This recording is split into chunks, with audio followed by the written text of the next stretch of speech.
Marco. Emmanuel Dutheil, on passe à l'économie avec vous. C'était une information Europe 1 hier. Stéphane Richard démissionne. Il quitte son poste de PDG d'Orange. Ce sera le 31 janvier au plus tard. Il tire ainsi les conséquences de sa condamnation à 1 an de prison avec sursis dans l'affaire Tapie.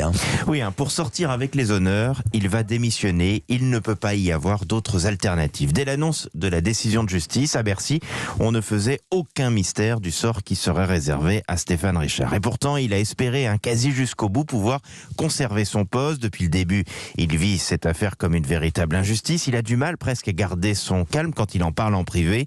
En juin 2019, il me disait « Je ferai appel, même si la peine devait être symbolique. Je n'admets pas d'être condamné pour une décision prise par mon pays, dont j'étais alors le simple collaborateur. » Mais là, la condamnation pour détournement de fonds publics est trop lourde, jugeait hier son entourage, pour pouvoir rester à son poste. On ne peut être que d'accord avec cette analyse.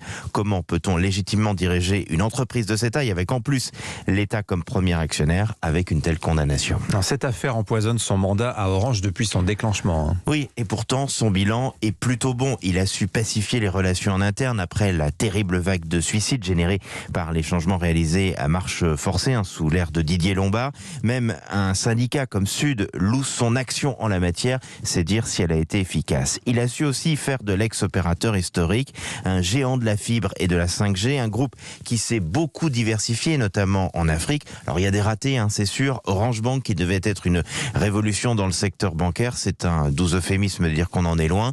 Autre échec, il n'a pas réussi à obtenir une consolidation du secteur, lâché par l'État. Le rapprochement avec Bouygues, un temps imaginé, a capoté. On pourrait aussi dire que le groupe a peut-être un peu manqué d'idées pour innover franchement. Alors reste à lui trouver un successeur maintenant. Oui, et il en faut même deux. Alors pas que Stéphane Richard soit à ce point-là irremplaçable, mais il avait été décidé de découpler les fonctions de président et de directeur général pour le futur mandat qui doit débuter l'an prochain. Stéphane Richard devait en devenir président.